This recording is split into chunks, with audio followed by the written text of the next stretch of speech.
Rage available. Nice block from Richie, and he's done it! AO Richie is a Red Bull Golden Letters champion. He took it over the international competition. This guy, AO Richie, he qualified yesterday, and look what this means to everyone from the UK. UK, stand up. Look at that. Look at the memes. Look at the memes. UK, stand up. EU, stand up. Your boy AO Richie has done it. Red Bull Golden Letters. Yo, people, what we saying, what we spraying, back again with another stream, yeah? And today, I know it's been a minute, I know it's been a while, I haven't done an About the Fan in quite some time, but you get me, Premier League season, been a bit mad, but I'm back again, yeah? And this time, yeah, it's a bit of a special one still, yeah? Because, well, we got a Manchester City fan. So somehow I was able to find another one of those. So that's a crazy one. I'm actually in shock. I didn't think too many of them man existed. Yeah. But we also got, yeah, a proper pro Tekken player. You know what I'm saying?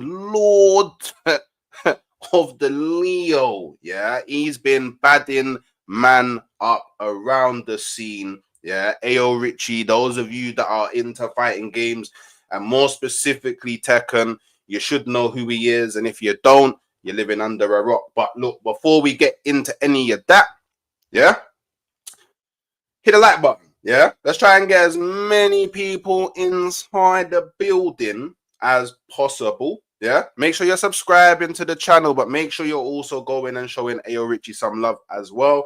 His YouTube is in the title of the video, and his Twitch channel is in the chat, people, yeah? So let's show man what we do at the village, yeah? Let's show man how we do the supporting, and let's make this a mad thing, yeah? And just for those that may be new here, you don't know, unfortunately, due to the structure of the show, this is going to be uploaded as a podcast at some point. What makes sense for people in a live stream, won't make sense for people listening back on a podcast, so I won't be able to interact with the chat. But any questions that you do have for AO Richie, please send them in as a super chat, and at the end he will answer any questions that you have. So look, obviously AO Richie is doing his thing, competing at a high level, smashing the scene, and he's decided, you know what, gonna come talk a bit about football with Hawks. So obviously show him his love, my brother. Yo, what's going on, man? Appreciate you having me on, man. And interesting introduction, man. As always, the city slander. Always. I expected it to some degree, I can't lie, but you know what? It caught me by surprise, low key, but I expected it, to be fair. But yeah, City fans exist, lads. Trust. Believe it or not, man. Believe it or not. It's a funny story as well. But obviously, thanks for having me on, man. Yeah, no, we'll get into it. And obviously, you know, obviously this is going to be put up as a podcast. People don't always listen all the way to the end. So let's get it out of the way right at the beginning. If people should want to follow your journey, where can they find you? So you can find me on Twitch, AyoRichie, obviously the name that I believe is present on the screen for you to see on the YouTube as well. And then obviously YouTube, same. Twitter, AyoRichie_98. And yeah, those are the platforms I'm using at the moment. So yeah, follow, man. And you know what I'm saying? Come dive into some fighting games, man. Mostly Tekken, obviously, of course. Yeah, come on, man. Come on. So look, obviously, before we get into the football chat, yeah, you're a master in a different role, innit? Yeah. Like, and even before I started talking to you, I was calling you this, you know, Lord of Leo. You know what I mean? Like, obviously, like I like Leo, innit? And when I play Tekken, I play Leo, innit? So when that surprised me, bro. That surprised me more than you know, finding a rare City fan, bro. That's a rare one, bro. That right there, that's a rare one. Trust me. No, Leo is cold. You know, I just like the fighting style, innit? When it comes to Leo, like that. I don't know what it's called, but when you do that cancel thing, you know, you lift up the knee, like the forward cancels, cold. Yeah, Leo is bad, yeah. So whenever I'm looking for, like, how can I get better, when I was playing the game, you know about this brother called AO. Swear down, type on it. Okay, so cold. For me, it's mad that man gets to talk to you, innit? Like, just honor, like, as a fan, innit? You know what I'm saying? But you're a competitive Tekken player, innit? And you play at a very high level, innit? Like, the level I was playing at, like, you probably would jump on the console and perfect. You know what I'm saying? But how did that journey start? Like, and how? I mean, I know many people may not know, but there's a lot of like controversy going around with Tekken 8 at the moment. Yeah, like, of course. How are you currently finding the game at a competitive level? So right now, how I'm finding the game at a competitive level is the game. I'm just gonna be straight up with it, bro. It's pants, bro. Right now, I'm gonna keep it 100, bro. You play fighting games as well. You know, you say you play Street Fighter and stuff. So, bro, it's pants, bro. I think out of the main fighting games right now, it's not doing great, man. Like, this new patch they brought out is just too over the top, man. Like, it's just a game where every character is doing madness and it's hard to control what's happening. And that in my eyes, that doesn't make for a competitive game. You know what I mean? Like, anyone can do well, you know, that type of thing. So yeah, a lot of the legacy players, like the players that have been playing for like 20 odd years and all of that, they feel like, you know, they're being hard done by in a way, innit? Because like the newer players are just coming out and just on smoke. Do you know what I mean? Usually it takes a long time to get to that level, but people are just picking up the most crazy characters and just causing damage, man. So yeah, man, the game's in a mad spot. But in regards to how it started, I used to, obviously it was during like COVID times. Obviously I played a little bit before that, but COVID times is where people really jumped onto the gaming and the, you know, the internet space way more, because obviously lockdown and all that, right? So I just dived into trying to improve. Me and my cousin used to play all the time, always practicing, you know, in order to try and get better and stuff like that. And obviously, because I couldn't play as much football and stuff like that anymore, I didn't invest as much time into football in it. So that's when I just thought, you know what, this gaming thing, I'm on it all the time. Tekken, I've just been absolutely rinsing the game. That was my main game at the time. And yeah, man, we just kept on playing. And eventually, it wasn't a thing where it's like, oh, I'm playing to be a pro. That was not the case. It was like, I'm playing and I just want to get better in it because I want to keep winning on ranked, you know, and that was just like that was the foundation. And then eventually started entering tournaments, and then someone messaged me after a tournament after absolutely smoking me like 3-0. Man was just like, oh, where are you from and stuff, innit? Like, man cooked me. It was peak. I can't lie. He cooked me, and then he's like, oh, where are you from and stuff, like, oh yeah, oh, you're from Birmingham, because he was from Birmingham as well, innit? He was like, yeah, man, we got offline scene, innit? So obviously that's like LAN for those that don't know, innit? That don't play fighting games, and LAN is obviously an in-person event or like an in-person meetup where people go to practice. So yeah, they brought me down, and then obviously from then that's when I really saw what like good players. You know what I mean? Like I thought I was good, and then I'm seeing these men just play in a different way, and just like I barely can even get in on these guys. Like it's with punishment, all of this new stuff that I'm learning. I didn't think about with punishment. I'm just thinking about, oh, I'm gonna run my offense, and if it works, it works. Kind of like what's going on in Tekken 8 right now. Like that playstyle that I had back then is way more popular now. These new players don't need to learn the extra stuff that I learned. You know what I mean? So the skill ceiling is like, it's been like bridged, I guess is the word, I believe. Like it's closed, isn't it? The skill ceiling's closed. There was like, it was a lot bigger, and now it's like, shrinking, like with more seasons that come out. So yeah, man. But bro, Tekken has done so much for man. I've traveled to too many places, bro. Like I've been America, Asia, all around Europe, just for a fighting game, which is absurdity, bro. Like obviously that's without talking about Twitch as well. Obviously Twitch is what obviously helped with that, innit?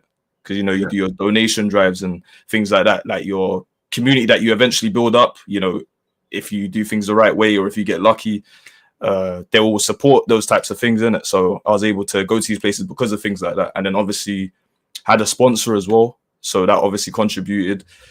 But yeah, there's a lot that goes into it still, man. And yeah, man, I managed to have pretty good success. So like, obviously you saw in the intro at the end, there's that tournament where everyone's just like jumping on me at the end, because that was like it was a UK tournament. It was in London, Shoreditch, and American players came over in it. They got invited over, and people didn't know me too well. Like they knew of me or whatever, but they never would have seen me as someone that's gonna go on to win a tournament. Like winning a tournament in a fighting game where it's just you, it's not a team event or anything like that, it's very rare. Like people will play for years and years and years, and they will never get that point or that feeling of winning a major tournament, innit? So it was just such a big occasion, bro. And then like even in the video, a lot of people wouldn't have taken it in, but there was that picture of like my face on someone else, and they're holding up the American flag, innit? And it's like above a bin.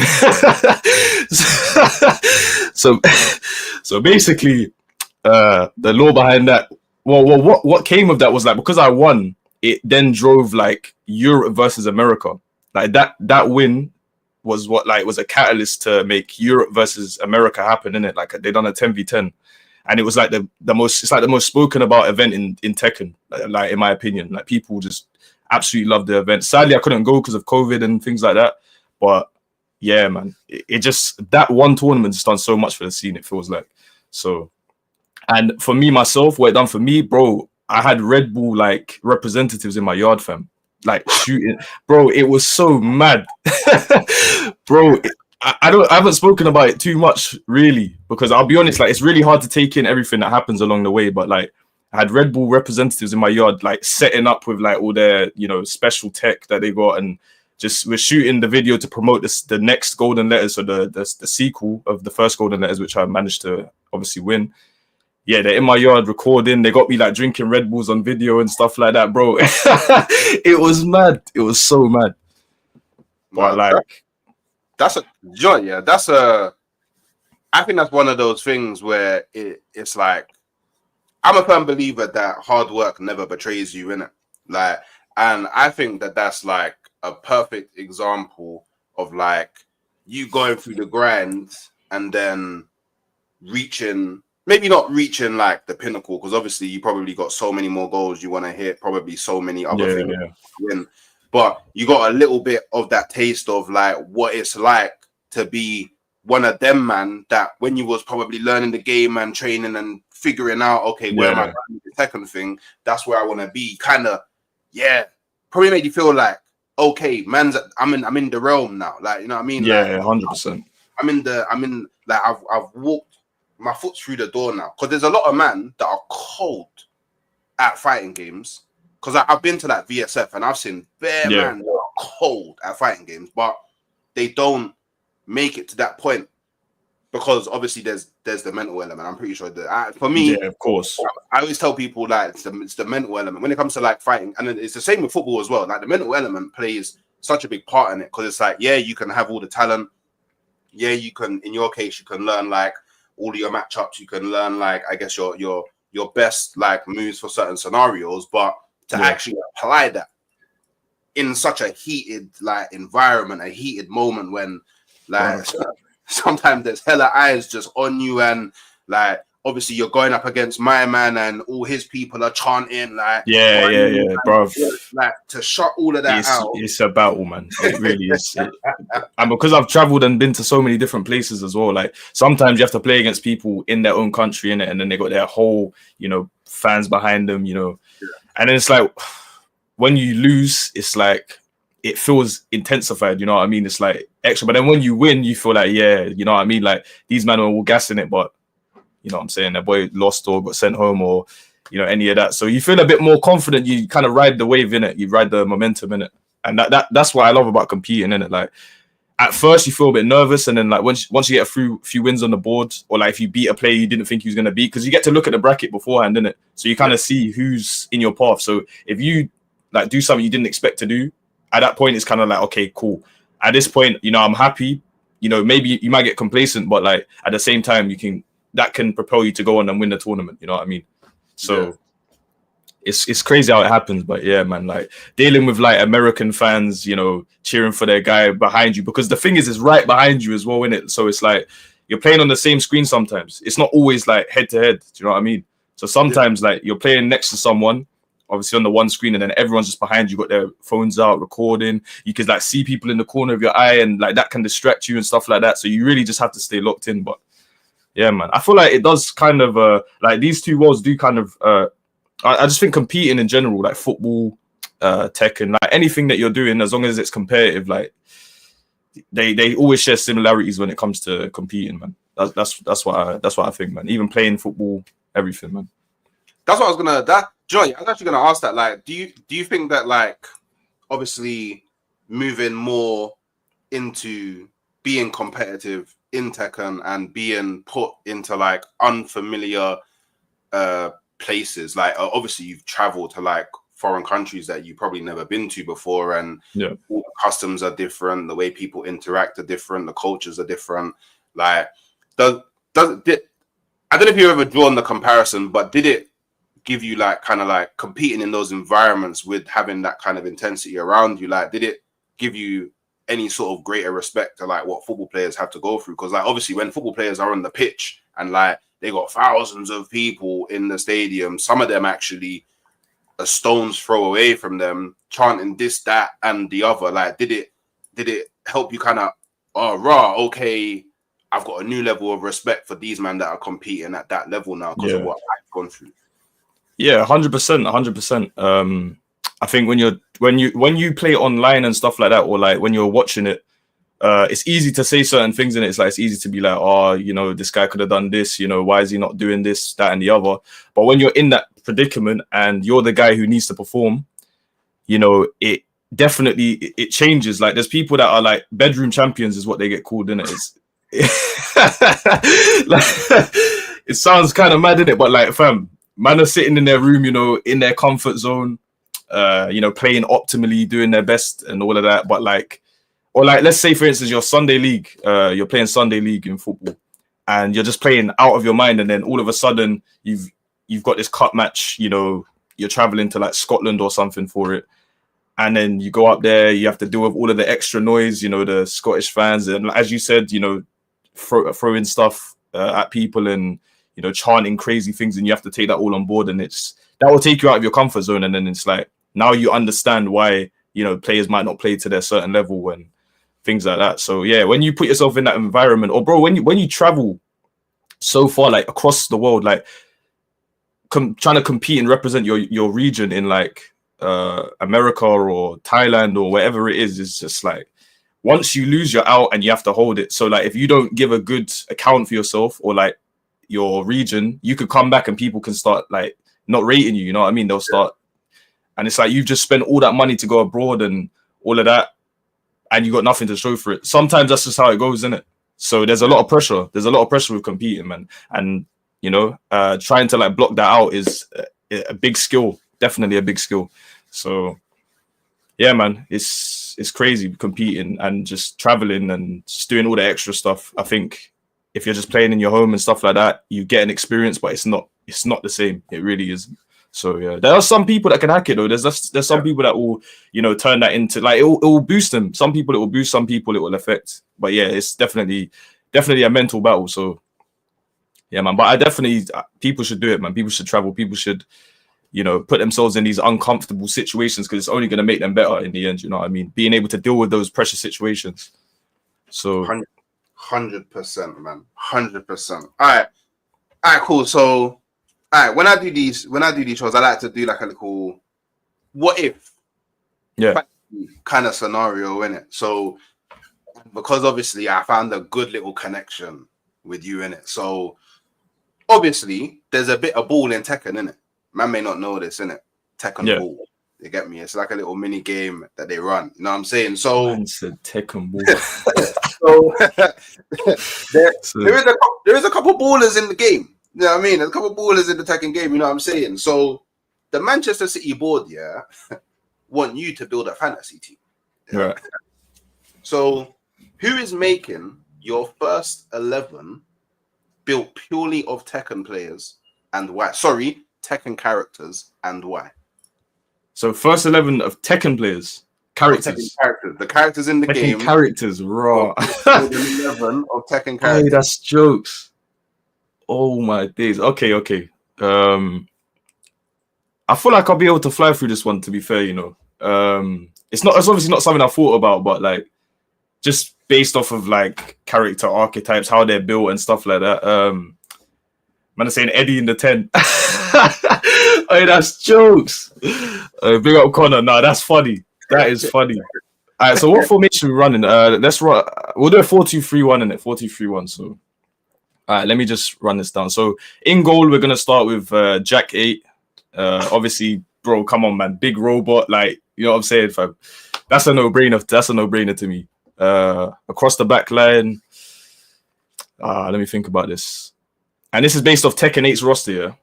Yeah. Or do you know what? It can be any Tekken. Let's go all Tekken characters. All Tekken characters. Bro, this is going to be funny, you know. Let me bring up the roster right now so I could just see it. I hear the Jack in goal, yeah, but do you think he's nimble enough to bro, man's got like rockets and you know what I'm saying, man could just boost. You know them anime football game, like football animes and that, bro. Like man could just use the rockets, just boost to the side and that, bruv. I think Jack 8 is a no-brainer for sure. Boy, he could have been centre back, you know. He could have, to be fair, but it's like you say, you know what it is? It's like having that quick agility. I'm not sure if you might have that, but like, you know, if someone takes a long shot or if someone tries to cross it in, fam, man can fly G. So that's an easy one for me, fam. But okay, so let's all right. So in defense, yeah. I'm going to start with the centre backs. I'm going to go with King and I'm going to go with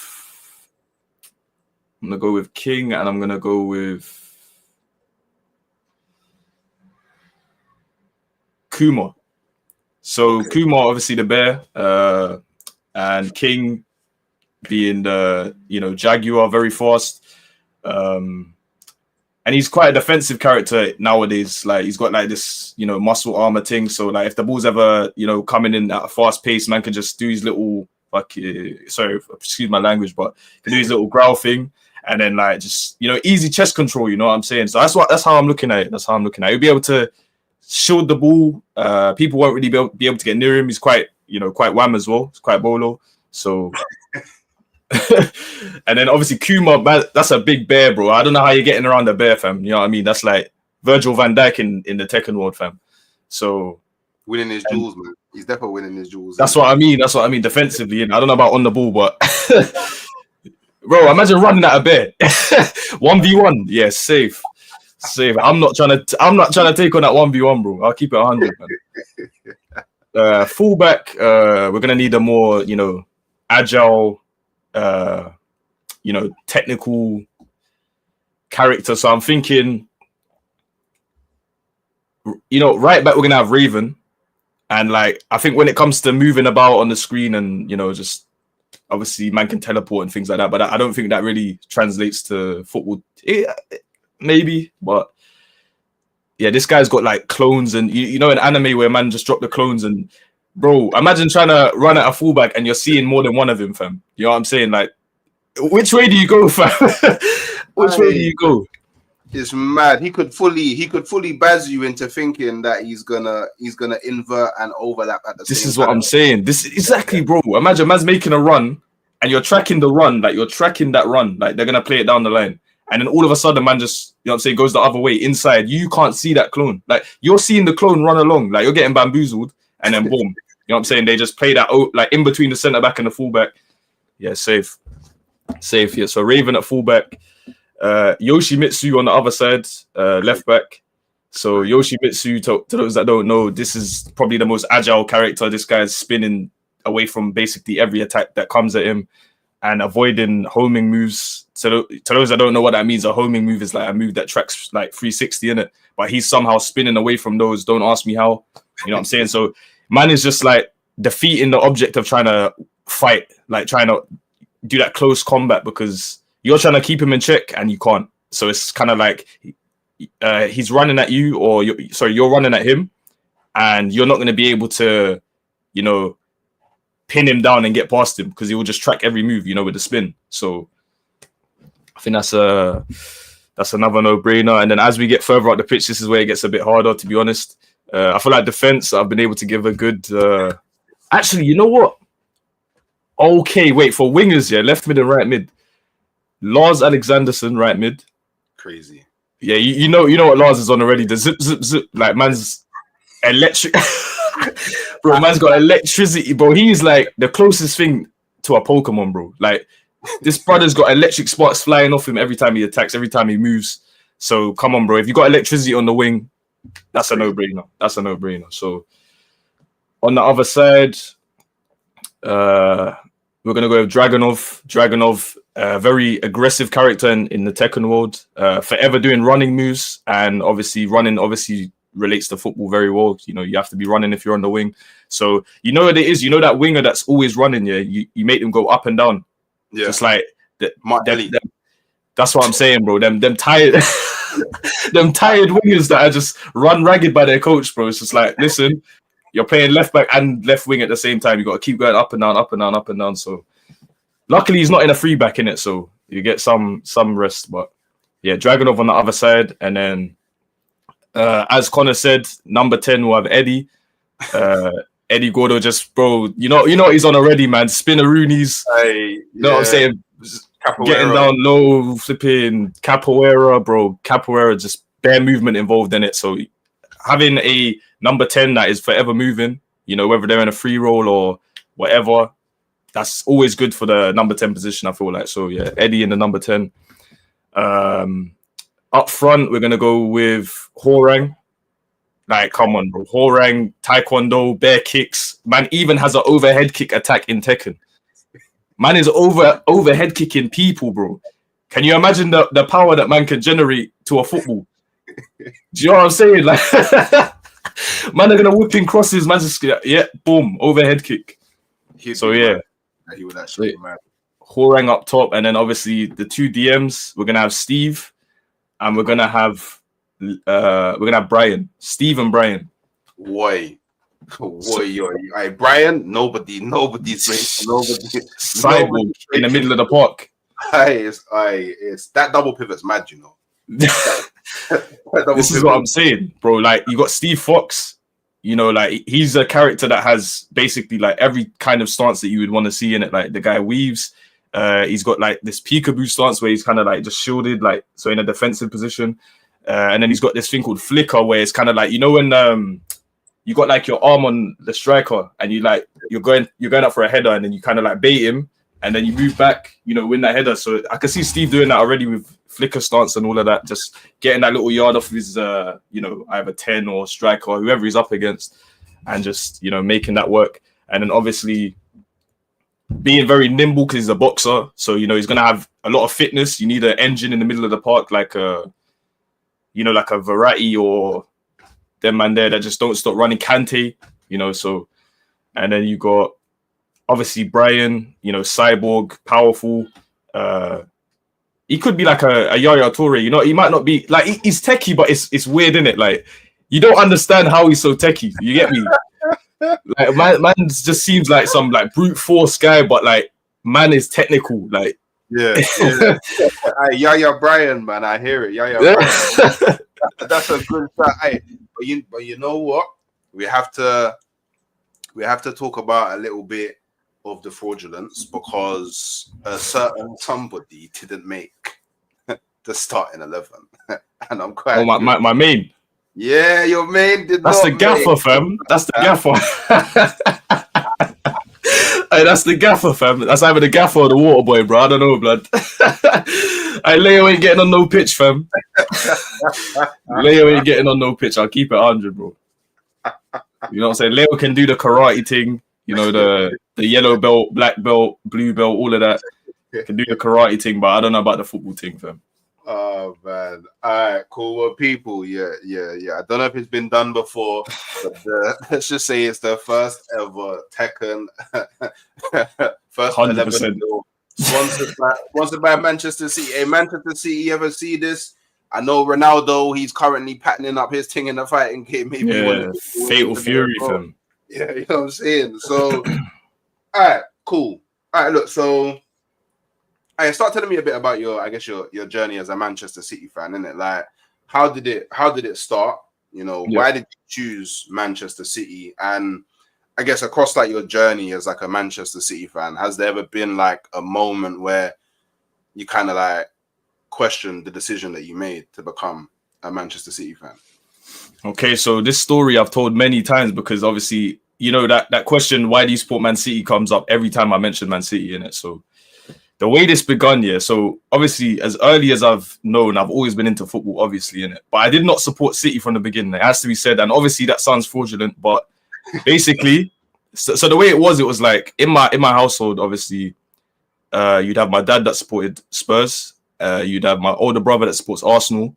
So it was kind of at that point where they're both trying to get me to, you know, support their teams, you know what I mean? So it's like Tottenham at first, and then it was like, okay, Arsenal a bit later. And then like the thing with Arsenal was like, you know, my older brother supports them. It's a no-brainer. I'm playing football with him all the time. You know, I spend a lot of time with my older brother. So yeah, so I'm supporting Arsenal, but like it's kind of like that's all I really knew back then, innit?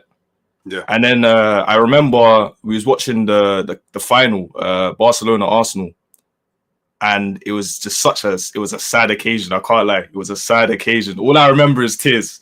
I remember it so clearly, bro. Arsenal Barcelona Champions League final, bro.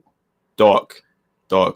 So yeah, so all of that happened, and then I just remember like Arsenal weren't really going through a great spell at one point, and it was like my older brother was like the biggest CR7 fan, like biggest, like recording himself doing step overs and all of that, you know, all the extra stuff through the block and all that. I was recording it and stuff like that. I remember it very clearly. And he was a huge Ronaldo fan, getting calendars, all of that extra stuff. And I just remember one time he was just like, oh, you know what, Richie? Oh, I support Man United, you know, like for Ronaldo, innit? For Ronaldo.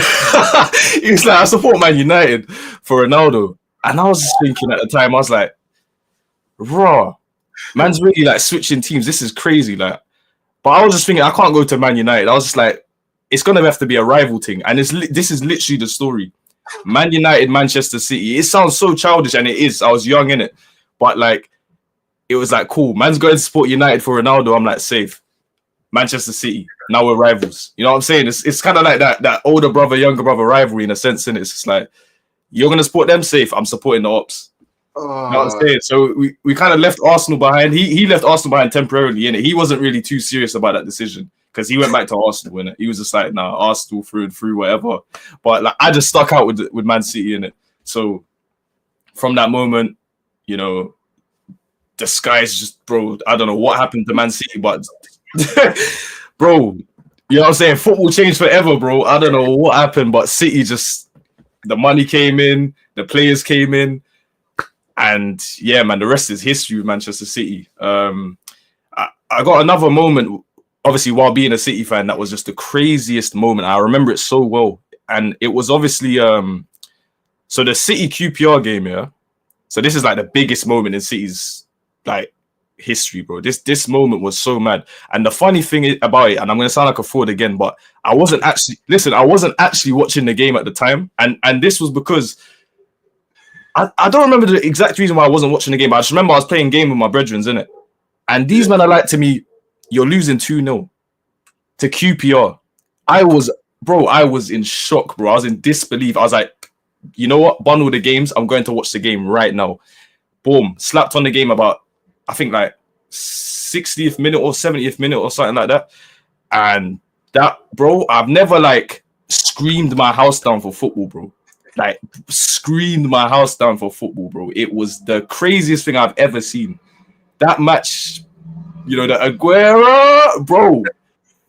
It's mad because the room I was in, obviously my mic and everything's still on. Man can hear me screaming, like, you know what I'm saying? Like, these are playing game, whatever. They could just hear me in the background, bro. Like, I can't imagine what they were thinking at that point. Obviously, they're into football as well, innit? So they probably knew what had happened, innit? But like, what a moment in football, man! What a moment, bro. Aguero. So basically, yeah, you was obviously there badding up the game and heard that your team's losing, and then went, nah, man. Had to lock in, bro. Had to lock in. I couldn't believe it. Had to lock in, and then when you locked in, Man City won. So hey, maybe you want that winning energy to the thing, bro. You know what I'm saying? But that's crazy. Do you know what? That moment is mad. But you know what? I find it funny, yeah, that you man just bounced from Arsenal. It's a funny story, bro. I swear. And you know what? Yeah, it's like obviously, like there's so many like so many people have like different kind of like origin stories in it when it comes to like their football teams and all of that. And yeah, I know of a lot of people that supported Arsenal and then just said, "No, bun this." No, bun this. I know, like, it's not even like if I wasn't as tapped into football as I have been across my life, yeah, it's something that like severely baffled me in it. But when I say like, I'm talking like 30, 40 plus people that I've known that just said, "Nah, Arsenal are taking the mick now," in it. But I imagine that in your scenario, I imagine that your brother, this is my, and correct me if I'm wrong, the assumption is, man just idolized Ronaldo so much that he just wanted to support his thing. And he was at Man United. And then, literally, and then when he left Man United, he go back to Arsenal. No. So it wasn't when he left. It was like I don't know what. I'll have to ask him again in it, but like, I don't think it was when he left for Real Madrid, but he did. I think he still supported Arsenal in it, but it's just like, it was just one of them ones where his head was gone and he was just like, yeah, you know what? I support Man United. Ronaldo's there. That's my GOAT. You know, let me support Man United. But I feel like deep down, obviously, he still supported Arsenal in it. My thing was like, you know, I've only really known Arsenal in it because of my older brother in it. So it wasn't really a thing where I was like, yeah, this is my team. Obviously, you can't really, I feel like it's really hard to make that decision anyway. It's hard to just look at football and just be like, oh yeah, I just support this team. Do you know what I mean? Like, there needs to be like there needs to be a catalyst for it, innit? So it was very easy for me to obviously support Arsenal. But then when he said he switched, I was just like, okay, cool. This kind of gives me an opportunity to make a decision here. But obviously I was young as well, innit? So it was definitely a childish thing to begin with. But it's just something that I stuck with. And like, obviously there's no reason for me being a boy in London to support Manchester City. Like, there's just no reason, innit? So it was literally just based off of that decision. And then like, that's the story, bro. I've told the story like I don't even know how many times, and it's always a thing where I've got to be like, listen, if you ask my cousin, I won't even need to be there. I won't even need to say a word. And you know how family are. They will like violate in it, and they'll be like, oh, nah, man, he's fake. He's fake. Obviously for bants, but like these men know that it's so serious. Like, this is what happened. It wasn't a thing where Richie saw the money and he switched. It was like, man was really supporting Man City back in this day and age. You know what I'm saying? When the Rice, Vassell, and these men were about, fam. Like, so yeah, it's crazy, man. But like, it's fun to talk about, man. It's fun to talk about. Yeah. So you saw. So obviously, like, you would have seen. Well, I guess you could. Well, I guess in comparison now to Man City, now you can definitely call those times the dark times, innit? Yeah, like, 100%. When you went, all right, cool, bun it, like, cool. My brother's decided to do his thing. It's a moment for me to actually make my decision on like who I actually want to follow for the rest of my life now, innit? Because it's a lifelong decision once you make it, innit? Did you feel like, raw, like, oh, I drew the short straw, man. Oh man, like, what am I like? What was it like when? Because I imagine at the time they wouldn't have been mad dead, but I imagine they would have been like anywhere from like 12th to 7th in the Premier League. Like, what was that like? Like, oh, we're not winning things. We're not like, we're getting battered by X, Y, Z. Like, I'm now seeing. Probably at the time, Arsenal weren't really doing that great either, but obviously we picked up a few along the way. So you're probably not looking at it from, if I stayed at Arsenal, then I would have been celebrating bare. Like, there definitely would have been a period of time where you're like, oh, Arsenal are finishing higher, and they're in the Champions League, and I'm not going to see all that stuff. But like, did you at least at the start, like, do you recall like regretting making that decision purely based off of like, they're the rivals of, because you could have picked the other rivals. You could have like Liverpool or something, yeah. Innit? Yeah, but Liverpool fan, you know what I'm saying? Was there any initial regret when you made that decision? I wouldn't say there was any regret, to be honest, because you know what it was? I feel like back then, like, I was tapped in with football, but like, it was kind of like if football's on, I'll be watching it. Like, I wasn't going out on my way back then, because I was quite young in it, so I was doing other things. I was forever outside the house and just doing other things. So playing football a lot as well. So yeah, I don't think I was invested enough back then to be like, I regret my decision. Or it was kind of like, okay, we'll see how things are happening. And then it didn't really take too long after that for, City to start placing, like, I think we finished 8th in one season and we got the fair play and then we went into the Europa. Yeah. And like from then it was just like, City just kind of started doing pretty well. So there wasn't really a long spell of, a dark period after that, innit? So, and then I started seeing like the Robinhos and that come in, bro. And listen, bro, Elano, listen, real ones know about Elano. Yeah, that's one of my favorite players, bro. Because I remember back then, bro, watching that guy bag free kicks. And like, even, bro, there's one dark game, yeah. And this is another game I wasn't watching, but I just remember I was playing out, yeah.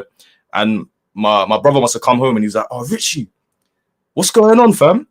You man are 7-0 down against Middlesbrough. I was like, what? Bro, I was like, pardon? 7-0 down against Middlesbrough. 7-0. And fam, it was so peak. It was so peak. I remember obviously watching the match of the day later on that day. And I just remember, bro, Rockenbach's free kick at the end was just like, we're already losing like 7-1 at that time, bro. And then this guy just scores the craziest free kick I've seen, bro. Like, fam, that was like 8-1. 8-1 versus Middlesbrough. Okay, then I was thinking like, what's going on in my team, bro? Like, what is happening, bro? Like, it's 8-1. Like, that was a dark one, bro. I was thinking, man's lying. Like, there's no way what's coming out of this guy's mouth is real, fam. Like, I remember that match like so clearly, bro. Like, I'm there having the time of my life, playing out, good vibes, and then man's just like, you're 7-0 down. I'm thinking, nah, this can't be serious, fam. Middlesbrough, fam. Oh, that is funny. Oh my god. It's like you keep on getting caught, doing other things, and getting told. Madness, bro. Absolute madness, bro. Oh man. Alright, do you know what, Alright, obviously, so you just funny enough, you spoke about Elano saying like he is one of the players that you like quite a bit, but if you like, so if you was to be like, cool, Manchester City, who would you say, like, across everything you've seen, are actually your two favorite players? Two favorite players. Number one, and it's not close, is David Silva. David Silva is, bro. That guy he's too cold, bro. When I went to watch them play, yeah, it's not even really when I went to watch them play, but it's just the guy is tiny, bro. But man will just spin everyone.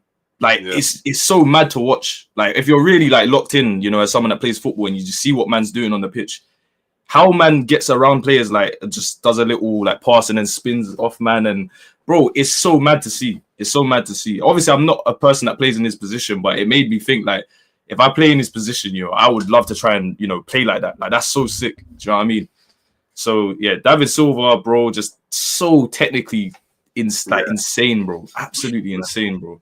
Like, I remember I think he played a pass to, I think it was Edin Dzeko, yeah. It was like from just behind the halfway line, diagonal pass. And I remember it popping back up on the timeline, and I was just like, yeah, bro. And then even some of the goals were like, what was the one goal, man? There was like one volley he scored, and it's just you'd never expect man to score that type of goal, but man just does it, bro. Like I don't know, man. That guy had insane amounts of potential, and like yeah, he was just that one player that kind of stood out in a way. Like whenever he's on the pitch, he just looks like he's kind of better than everyone else, or he's like more unique than everyone else. Is probably the better word to use in it. So yeah, seeing him play was crazy. Like I think the most similar player to him would be like an Iniesta or something. Yeah. But yeah, man, I don't know, man. David Silva was just doing crazy things, man. So yeah, David Silva number one, and then I think number two. That is a difficult one because, you know, if I don't say KDB, I just look like a madman, innit? But like when you deep it though, there was Yaya Toure, Vincent Kompany. You know, he's not really like, you know, the most standout, you know, player. You don't look at him and be like, oh my days, you know, this is the coolest thing I've ever seen. You know, he's just a sick defender. But there's that one goal that Kompany scored against Leicester, bro. I could not believe my eyes, bro. This one I caught live. Yeah. Vincent Kompany slapping it bins against Leicester, and there was nothing happening in that game, bro. There was nothing happening in that game. It's like 70th minute or whatever. Guy just takes a touch out his feet. Boom. Top bins. Vincent Kompany, bro. And then the story after it is funny as well. And they're like, Vinny, don't shoot. Vinny, no. Or something like that. So like, fam, there was some sick ballers. Obviously, like I said, Elano, like, because he's like the first player I remember that really stood out to me, like when I was supporting City. You know, Elano obviously has a special place in my heart as well. But even Edin Dzeko, bro. Edin Dzeko versus Spurs. I feel like everyone remembers that game, bro, where man just bagged like 4 goals. Bro, Edin Dzeko, bro. That guy was a baller, man. Like, and it wasn't like he was bare fast or like, you know, he would just rip through the whole team or anything like that. But he was a finisher, bro. Like, yeah.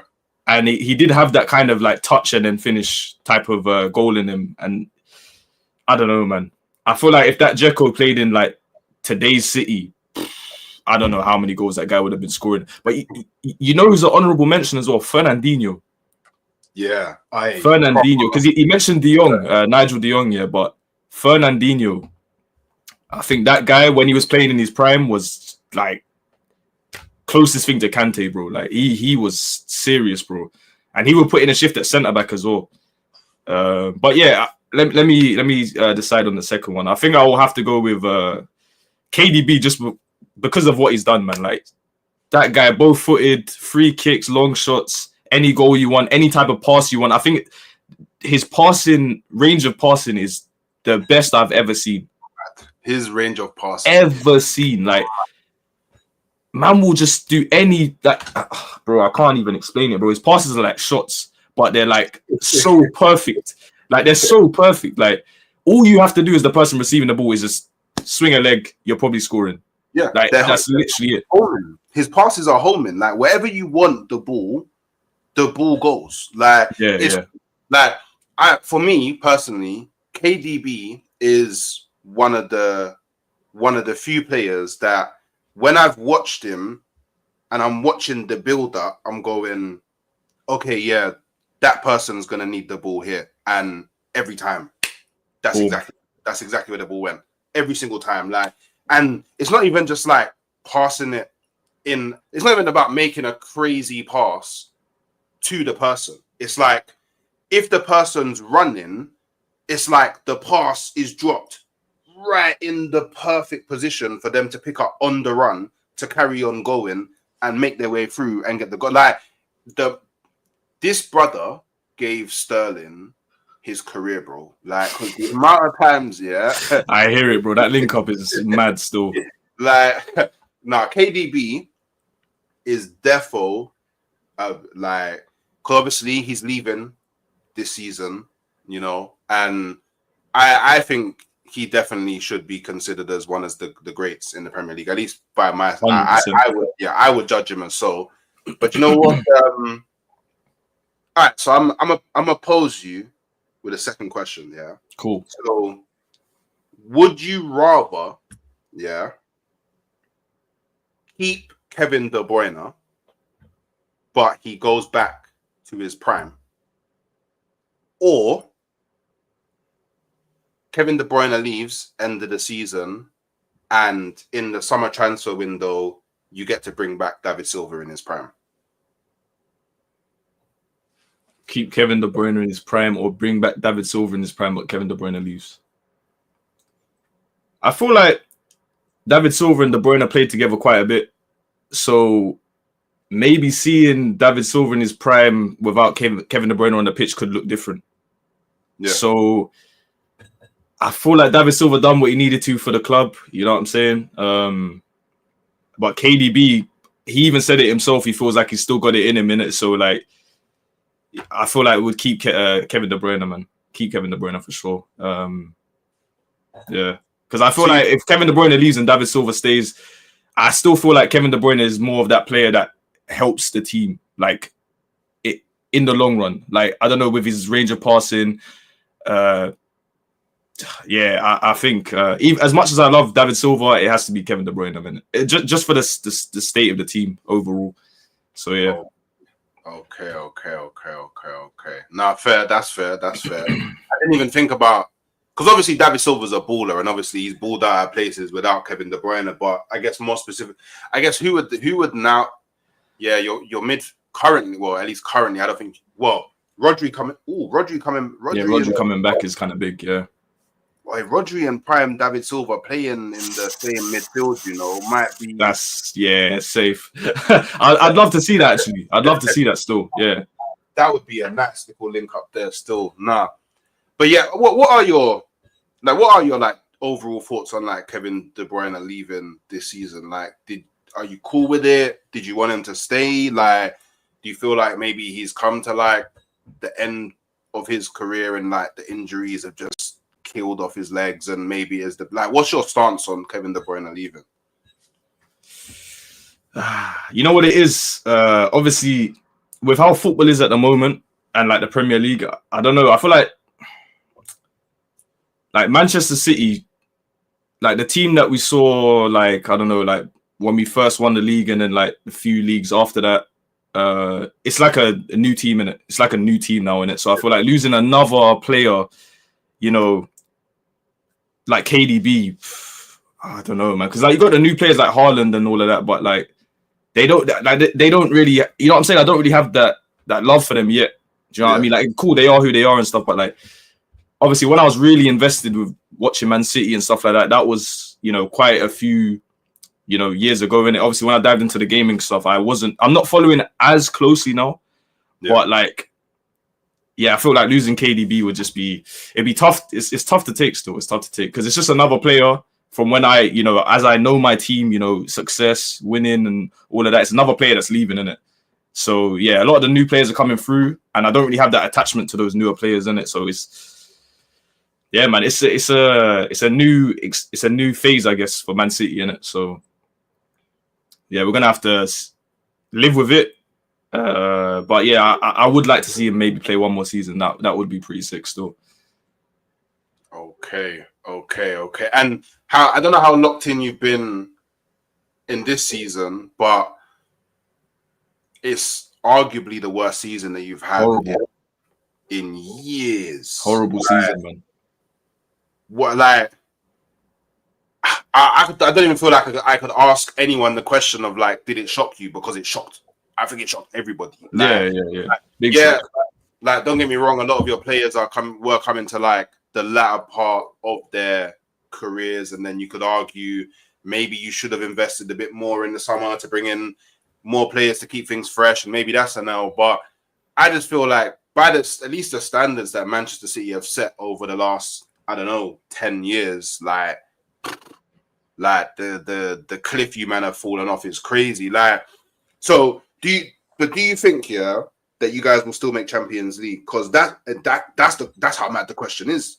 That's how mad your season's been. I can sit here and ask, do you think you're gonna make Champions League next season? Like, do you think you'll be able to, like, there's 4 or 5 games? Bro? Do you think you guys will be able to, like, just wrap that up real quick and make it through, or are you a bit concerned? You know what it is? I feel like at the back end of seasons, we usually finish very strong in it. So I think just historically, I don't feel like I should be worried. But this Premier League has been like the most open, you know, when it comes to that, you know, the top of the table right now. Obviously not with Liverpool. Liverpool are plain sailing or whatever. But like even Arsenal could not finish second. You know, with how the table is and how things are going in it. Like Arsenal might not even finish second. So yeah, I feel like, you know, the teams like Newcastle, Nottingham Forest, you know, these teams are like very good now, man. So it's like, I feel like we will get it. And obviously it's top 5 now, isn't it, to get Champions League. So I feel like that factor is just in our favor, obviously, isn't it? You know, having that extra spot. So it would be absolutely insane if we didn't, honestly. But yeah, I feel like it's sealed. I feel like towards the back end of the season, we always finish strong. So yeah, I feel like, but this season is like something we haven't seen in God knows how long in it for Manchester City. So yeah, I don't know, man. It's a bit unpredictable, but I have faith that we'll qualify still. Yeah. Okay, sweet. All right, cool. So like, look, final question from me, yeah, and I think maybe your take on it is like can be a bit different because you can kind of answer it from 2 elements in it. Well, I guess you have 2 kind of different perspectives on it in it, because basically, all right, cool. The first 2-part question. The first part is, cool. Could you imagine a world without Manchester City?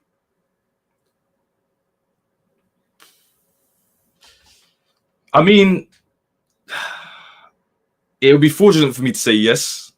Obviously, I can't in it because like that's my team in it. Like when I am a football fan, at the end of the day, I'm a football fan. Like as much as I'm invested in gaming and stuff like that, I always talk about football. Like people from my stream will always let you know that. Like I'm always talking about football any given time. So yeah, I don't think I could, to be honest, because that's my team, and you know it's been my team for the last how many years now?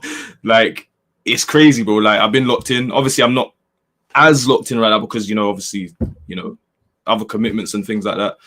But yeah, nah, I can't for sure. All right, cool. So the second part, so obviously you're a football fan, but you're a massive fan of gaming, Tekken, you know, as an example, you're taking it to this extent. Like what does being a fan mean to you? Being a fan, obviously, supporting is obviously the word that obviously goes hand in hand with fan. You know, you could say supporter or a fan. So that's obviously, I don't want to say it's like going to the games and stuff like that, but it's more so like just following something is being a fan of something.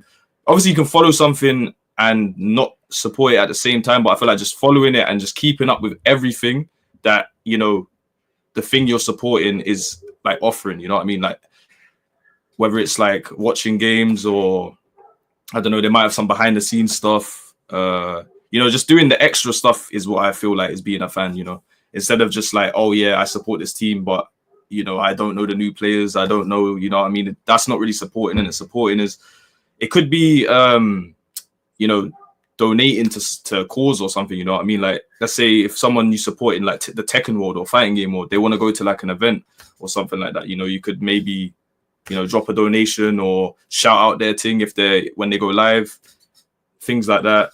But